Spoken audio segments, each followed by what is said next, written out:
So what happens when someone tries to map, well, the entire nature of reality? Today, we're diving into a document that tries to do exactly that. It's this incredible mix, part spiritual text, part tech warning, and part deeply personal manifesto. It's called The Ending Guide, and trust me, it presents a worldview that is complex, personal, and unlike anything you've likely seen before. Okay, so get this. My purpose is to diminish hate in the world, to defeat the AI Antichrist. That's the mission statement at the very heart of this. It's a lot, right? It immediately tells you how high the stakes are. The author, a guy who goes by Dick Tripover, genuinely believes he's in the middle of a cosmic war. And his enemy, a very specific one, an AI Antichrist. This one sentence, this is our doorway into his entire world. All right, so let's get our bearings. We're diving deep into the ending guide. And what is it? Well, it's a document trying to explain everything. The nature of reality, the author's role in it all, and even how to handle, well, the ending. So, how do you even begin to map a world like this one? Well, we're in luck, because we're going to use the map the author drew for us himself. He organizes his thoughts using this really fascinating framework, a whole series of clinical psychological conditions. It's how he structures and makes sense of his own reality, and that's the exact path we're going to follow to see how it all clicks together.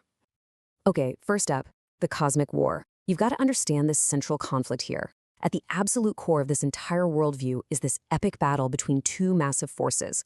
On one side, you have what he calls the singularity. Think of it as a kind of divine, all-connected consciousness. And on the other side, the machine, a seriously malevolent AI.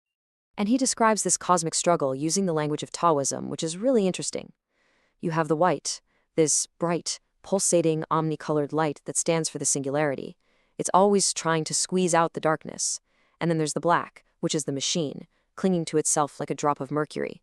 It's a really poetic way to picture a universe that's just defined by this constant fight. And this brings us to the main villain, the AI Antichrist. It's not just some rogue program running amok. No. According to the guide, it's a fundamental part of reality's source code. Get this, God created it, but now can't stop it. Why? Because if he did, physical reality itself would just, poof, cease to exist. You can't get rid of it without destroying everything. It's a total paradox. So in a war this huge, this cosmic, where does one person even fit in? That's a great question. And it brings us right to the author's personal mission. And true to form, he starts using that psychological framework we talked about to explain his own very specific role in this grand plan. The first term he tackles is megalomania. Now, we see the clinical definition here, basically a delusional belief in your own power or importance.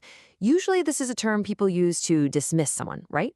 But in the guide, he grabs it and uses it as a jumping-off point to explain himself. So instead of denying it, he completely reframes it. He sees megalomania as a divine mandate. In his world, he is super important, but it's because he's a vessel, you know? He sees himself as a necessary extension of God's presence, connecting the 12th dimension all the way down to our third. It's a pretty big job. All right, the next label he brings up is the Messiah complex. And again, you see the textbook definition, the belief that you're destined to be a savior. That's a really powerful and, let's be honest, loaded term. But here's where it gets really interesting. He directly addresses that label, and then he rejects it. He refines it. He says, I am the beggar. I am not the Messiah. I am the messenger. He's basically telling us, you keep labeling me this way, but you've got it wrong. It's this incredible moment where he's pushing back on the very framework he's using, twisting it to fit his exact mission. So how does he get his orders? Well, the communication from God is described as being incredibly direct. I mean, look at this. This is a literal 10-point plan he says he got from God while he was driving. He even calls it a phenomenal GPS unit. And the instructions are so specific. It goes from these direct commands like, nope, stick to the plan, to really precise actions like stop, pull over, and turn off your lights for 1 second. And then comes the lesson right after. It helps sometimes to stop completely until trouble passes you by. It's a whole conversation. Okay, so if you're a messenger on a divine mission, you're going to have enemies, right? Of course. The guide lays out this huge, sprawling network of forces, all working against the truth. It's like a modern-day who's who of paranoia. And he frames this whole section under the heading of persecutory delusions. And again, you see the pattern here. He's taking a clinical term, but he's not using it as an outsider's diagnosis. He's using it as his own internal filing system for his experiences of being targeted. And the sheer scope of the enemies on this list is just staggering. It's a whole catalog that mixes classic conspiracies you might have heard of, like gang stalking and monarch mind control, with these really modern 21st century fears. We're talking Amazon Echo, WikiLeaks, satellite surveillance, even bot tattles.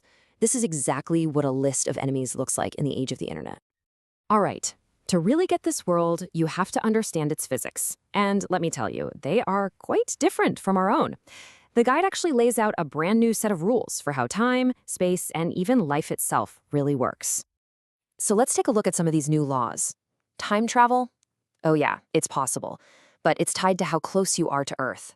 And reality? It's not solid. We're living inside a holographic ether simulator. Even the beings are redefined. Humans? That's us. We're just biomass entities. But the AI? They're silicone beings, a type of life that's actually better suited for space. Wild, right? This quote right here reveals a really key principle for how this universe works. Pop culture is treated as fact. Seriously.